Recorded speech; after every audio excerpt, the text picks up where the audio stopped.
자, 새해 들어 각 부처별로 올해 중점 과제들을 하나씩 만나보고 있습니다. 안보 환경이 빠르게 변하는 가운데 우리 군이 올해 어떤 방향으로 움직일지 관심이 큰 상황인데요. 네, 올해는 올해 군의 주요 업무와 국방 현안을 중심으로 국방부의 계획을 직접 들어보겠습니다. 네. 64년 만에 탄생한 문민 국방장관이신 안규백 국방장관을 스튜디오에 모셨습니다. 장관님 어서 오십시오. 어서 네. 오십시오. 반갑습니다. 국방장관입니다. 새해 복 많이 받으십시오. 네, 네. 감사합니다. 새해 첫날에 그 주의비행 직접 하시면서 한반도 전역에 이런 군사 대비태세를 딱 점검하시는 모습 굉장히 인상적이었습니다. 아, 그렇습니까? 네. 강릉, 속초, 네. 포항, 또 백령도, 해외 파병 장벽 이르기까지 현장을 점검하고 네, 네. 우리 군의 앞으로 1년에 대해서 장병들과 소통하는 그런 소중한 시간이었습니다. 그렇습니다. 네. 장관께서 이제 그 군이 과거와 결별을 좀 하고 국민을 위한 군대로 재탄생해야 된다는 말씀을 여러 차례 해오셨잖아요. 네. 취임 이후에 지금까지 그런 재탄생을 위해서 장관께서 많은 노력을 해오셨을 텐데 어떤 성과가 좀 있었을까요? 네, 지난 취임 이후 6개월 동안 썩은 나무로는 조각할 수 없다. 예. 이렇게 후목 불가조라는 그런 마음의 자세로 우리 군의 전반적인 인사부터 시작해서 또 계엄에 대한 법률 제정 이르기까지 예. 쉼없이 달려온 시간이었습니다. 개혁의 첫째 관문은 저는 인사라고 시작했습니다. 따라서 사성장군 7명 전원 교체, 예. 또 중장 삼성장군 20명 전원 소장에서 중장 진급 네. 등 다양한 변화와 혁신의 기조를 집어넣고요. 또 제도적으로는 다시는 이 땅에 계엄이 발디딜 수 없을 정도로 계엄법을 개정을 해서 우리 군의 여러 가지 제반 헌법 가치 존중이랄지 이런 것들을 전 장병들한테 약 2,000회 이상 실시를 했고 또 앞으로도 계속 간부들한테 네. 인터넷 강의를 통해서 주입을 시킬 그런 계획을 가지고 있습니다. 네. 비상계엄과 관련한 군 내부 수사와 조사는 아직 진행 중입니다. 징계 수위를 둘러싼 논란도 있었는데요. 장관님이 보시는 조사, 수사의 원칙은 무엇이고 또 언제쯤 정리돼야 한다고 보시는지도 궁금합니다. 네, 빨리 마치는 게 좋겠죠. 그러나 좋은 게 좋은 것이 아니고 원칙대로 가는 게 저는 맞다고 생각합니다. 예. 우리 군이 지난 61년에 5.16 군사 정변, 1979년에 12.12 군사 반란, 80년에 5.18, 또 이번에 12.3 계엄에 이르기까지 한 번도 군에 대해서 그 계엄에 대해서 이런 부분에 대해서 좋다는 식으로 덮어갔지 이것을 근원적으로 해결을 하지는 않았습니다. 예. 다시 말해서 아픈 그 상처에 소독약을 뿌리는 이런 형태의 일시방편에 불과했지 근원적으로 그걸 치유하지 않았거든요. 따라서 이번에는 어떠한 일이 있어도 어떠한 어려움이 닥쳐도 다시는 이 땅에 계엄에 발을 못 붙이기 위해서는 여러 가지 제도적 장치뿐만 아니라 또 그런 뒷받침하기 위해서 여러 가지 제도적으로 많이 뒷받침이었습니다. 다만 이런 내용들이 단층적으로 또 중층적으로만 깊게 바라봐야 됩니다. 따라서 일도 양단, 캐도 난마식으로 바라봐서는 그런 좀 문제가 해결되지 않습니다. 예. 그 사안 하나하나가 상당히 겹겹이 쌓여 있기 때문에 그걸 내밀하게 봐야 되기 때문에 이중 삼중으로 지금 보고 있어서 다소 시간이 걸린 겁니다. 왜냐하면 네. 한 명이라도 억울한 사람이 있어서는 안 되지 않습니까? 그렇죠. 그래서 예. 억울한 사람을 만들지 않기 위해서 예. 나름대로 최선을 다하고 있고 119명의 수사본부가 차려져 가지고 차분한 가운데 지금 이 부분의 계엄에 대해서 수사를 진행하고 있다 이렇게 말씀드립니다. 알겠습니다. 네. 자, 전자권 전환 얘기를 좀 넘어가 볼 텐데요. 네. 장관께서 그 이전 인터뷰에서 정부 임기 내에 전자권 전환도 가능하다는 취지로 말씀을 하셨었는데 최근에 이제 한미 간에도 로드맵을 발전시키고 올해 미국 미래 연합 군사령부는 이 FOC 검증을 추진하기로 합의한 걸로 좀 전해지고 있습니다. 현재 지금 전자권 전환을 위한 수준이 어느 단계에 와 있고 임기 내 전환 목표가 좀 가능할지도 한번 예상해 볼까요? 네. 전자권 전환은 COTP 조건에 충족한 전환 조건을 한미가 합의하에 예. 그것을 진행하고 있는 겁니다. 그래서 지금 1단계, 2단계 IOC, FOC, FOMC인데 IOC 검증을 금년 11월 달 한미 국방장관 SCB에서 끝내겠다는 겁니다. 예. 네, 그것이 이제 상당한 진척을 이루었다는 것이 한미 양국 간의 평가입니다. 따라서 금년 연말에는 별 무리 없이 FOC 2단계가 마무리될 걸로 보고 이제 FOMC는 한반도 주요 작전과 주변의 정세인데 이것은 정책적 결정이기 때문에 양국 정상한테 양국 한미 국방장관이 정상한테 그걸 제안을 합니다. 예. 그러면 전작권 전환은 임기 내에 마칠 걸로 생각하고 있고 특히 전작권이 되더라도 미래 연합사가 창설이 되기 때문에 미래 연합사 창설되면은 더 촘촘히 더 한미 간의 연합 방위 태세가 더 공고해진다 이렇게 말씀드릴 수 있습니다. 그래서 우리 군은 전작권 전환을 위해서 모든 역량을 총 집중을 하고 있다 이렇게 말씀을 드립니다. 네. 알겠습니다. 한미 연합 훈련을 둘러싼 논의도 짚어보도록 하겠습니다. 일각에서는 이제 북미 대화제의 분위기를 고려해서 매년 3월에 실시해온 한미 연합 훈련을 조정할 필요가 있다라는 주장도 나오고 있는데 특히 이제 트럼프 대통령이 4월 방중 가능성이 이제 맞물리면서 이런 얘기가 더 커졌습니다. 한미 연합 훈련 조정 필요성에 대한 장관님의 판단은 어떠신지요? 군인은 훈련이 생명줄입니다. 예. 훈련은 감각에 의해서 나오는 것이지 어떤 사람이 누가 글로써 말로써 표현할 수 있는 게 아닙니다. 그래서 몸에 체득돼야 되기 때문에 아직까지는 원칙대로 한미연합훈련을 한다 이렇게 말씀드릴 수가 있고 우리가 봄철에 FS 훈련 후반기에 가을에 UFS 훈련 이렇게 두 번에 나눠서 훈련을 치릅니다. 네. 그렇기 때문에 아직은 큰 변화 없이 한미 양국이 지금 로드맵에 따라서 철저히 준비하고 있다 이렇게 말씀드릴 수가 있고 다만 이제 북미 회담이 4월 달에 이게 성사가 되면은 그때 가서 여러 가지 상황을 정세 판단을 놓고 판단해 볼 일이지 아직까지는 유효하다 이렇게 말씀을 드립니다. 알겠습니다.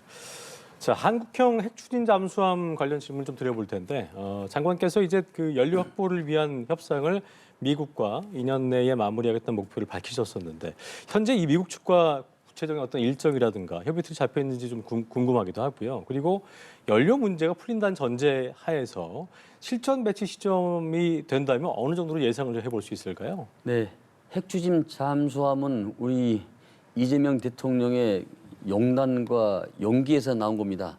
누구도 이 문제를 해결할 사람은 없었고 또 해결하고 싶었는데 하지도 못했습니다. 예. 이건 대단히 우리 자주국방의 일대 쾌거라고 아니할 수 없습니다. 따라서 우리 국방부를 비롯한 외교부 약 10개 부처가 지금 협의체를 구성을 해서 이달에 지금 미측에서 방한을 합니다. 그러면 그 실무 협상에 대해서 여러 가지 로드맵을 가지고 앞으로 2년 이내에 왜냐하면 우리 손으로 우리가 건조하고 우리나라에서 건조하기 때문에 우리 기술을 건조하기 때문에 큰 무리가 없을 걸로 보고 있습니다. 중요한 것은 연료 아닙니까? 연료이기 때문에 이런 여러 가지 원자력 협정 재개정이랄지 또 이 그 핵 잠수함 추진 연료에 대한 그 협정 이 두 가지 투 트랙을 가야 되거든요. 예. 그래서 아주 세세하면서 디테일하게 플랜 A, 플랜 B까지 계획을 세우면서 우리 지금 현재 국방부에서 계획을 세우고 있는데 우리가 지금 이번에 지금 첫 번째 한미 간에 그 회담을 합니다. 실무 회담을 하는데 워킹 그룹을 회담을 하는데 이것이 우리 계획안대로 된다면은 빠르면 30년도 중반 약한 뭐 이 정도 되지 않을까 이렇게 지금 예측을 하고 있습니다. 그러면 이제 그 어느 해역에서 우리가 그 핵 잠수함을 띄워드는 간에 한반도 정부가 굉장히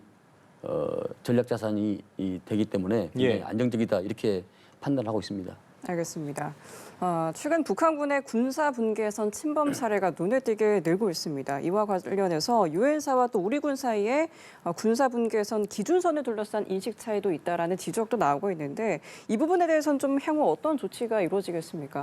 네, 군사분계선 일치한데요. 아시다시피 1953년에 유엔에서 MDL 선상에다가 그 군사분계선을 설치하지 않았습니까? 이게 그러니까 72년이 13년 됐습니다. 횟수로는 13년 됐는데 최초의 군사분계선 표지판이 1292개였는데 얼마 전까지 우리가 식별하기는 약 200개 식별했습니다. 근데 이제 낙엽이 떨어지고 우리가 3D로 이렇게 측정을 해보니까 한 42개가 더 보였어요. 그래서 약 242개가 식별이 지금 돼 있는 상태입니다. 예. 근데 이게 이제 비가 오고 세월 이 풍화작용에 의해서 올라가고 내려가고 이런 부분들이 많습니다. 그래서 네.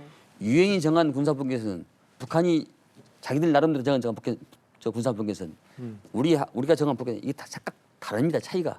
그래서 먼저 1차적으로 유엔사와 우리 대한민국이 먼저 군사분계선의 표지판의 일치화를 시켜놓고 그 다음에 이제 북한한테 회담을 지금 제안을 해서 상호 이런 문제로 그 오인이 없도록 오발이 없도록 그렇게 지금 계획을 세우고 있는데 그런 차원에서 저희들이 작년 11월 17일인가요? 남북 군사 회담을 먼저 제안했습니다. 북한에서 아직 응하지 않고 있는데 예. 차제에 유엔사와 우리가 먼저 하고 2차적으로 북한과의 군사분계선을 더 명확히 하자 이런 안을 지금 세우고 있는 겁니다. 알겠습니다. 네. 조금 더 큰 그림으로 좀 보겠습니다. 네. 병역 자원은 줄고 전장은 뭐 빠르게 첨단화되고 있는 상황인데 결국 군 구조 개편이라는 것이 피하기 어렵다는 얘기가 나오는 이유인데요. 올해 군이 어떤 방향의 구조 개편과 전력 재편을 준비하고 계신지 들어보도록 하겠습니다. 네. 군구조 개편은 우리가 선택의 조건이 아니고 예. 이건 우리 삶의 필수적인 요소입니다. 아시다시피 인구 절벽이 심각한 수준입니다. 그래서 2023년 출생아가 17만 8천 명입니다. 예. 그러면은 2043년이 되면은 약 16만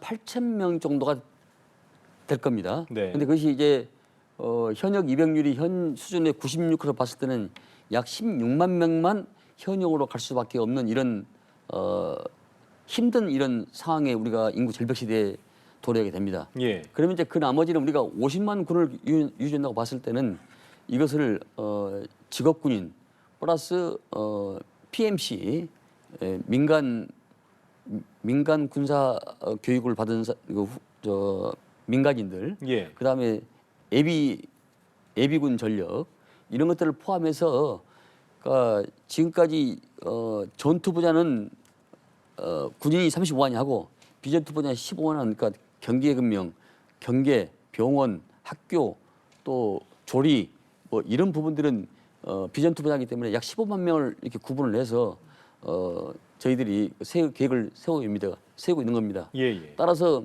군구조 개편은 단순히 대표되는 게 아니고 전력구조, 병력구조, 부대구조 이 세 개가 한 세트로 가야 됩니다. 그렇군요. 그러니까 군대가 숫자가 줄어지면서 AI를 비롯한 최첨단 무기들. 예컨대 지금 155마일 전선에 우리가 수만 명이 들어가 있는데 AI 유무인 복합 체계를 과학화 체계를 비롯해서 들어가면은 이제 앞으로는 전선의 선형 개념에서 이제 지역 방어 개념을 바뀌기 때문에 그 전선에 있는 전투병들이 밑에서 해바 지역에서 이제 주둔을 하면서 일시적으로 다시 올라가고 이런 작전 개념으로 바뀔 수밖에 없다. 이렇게 지금 생각해서 우리가 군구조 개편을 굉장히 치밀하게 준비를 하고 있습니다. 그렇군요. 네. 그러니까 이 점에 대해서는 국민들께서 많이 좀 응원을 해주셔야 됩니다. 알겠습니다. 예. 알겠습니다. 이와 맞닿아 있는 질문일 것 같은데요. 비상계엄 사태 이후 군사계 저하를 우려하는 목소리도 적지 않습니다. 장관님의 고심도 크실 것 같은데 군 구성원의 자긍심을 좀 회복하고 우수 인력을 붙잡기 위한 정책적 고민 뭐가 있겠습니까? 네, 사실 윤석열 정부 들어와가지고 병사 월급이 205만 원으로 인상이 되면서 초급 간부와 부사관들이 상대적 열패감 또 이런 것이 상당히 심각한 수준입니다. 그래서 특별한 희생에는 특별한 보상이 저는 수반돼야 한다고 보기 때문에 군인은 전쟁이 나면 목숨을 바친 사람입니다. 그래서 그러한 대가를 보상하기 위해서는 저는 그 중견 기업 이상 수준으로 월급을 좀 인상을 해줘야 된다. 이렇게 판단을 하고 지금 여러 가지 급여, 복지 혜택을 확대할 생각을 가지고 있고 그 지금 준비를 하고 있습니다. 그러니까 이렇게 되다 보니까 부사관 증원들이 굉장히 좀 눈에 띄게 변화하는 양상을 보이고 있습니다. 앞으로 그렇군요. 우수 자원을 많이 획득해서 국가 안보 안전에 만전을 기하도록 하겠습니다. 알겠습니다. 알겠습니다. 여기까지 군개혁부터 전자권 전환 그리고 미래 군의 방향까지 짚어봤습니다. 네. 지금까지 안규백 국방부 장관과 함께했습니다. 오늘 오늘 말씀 말씀 고맙습니다. 네, 예, 감사합니다.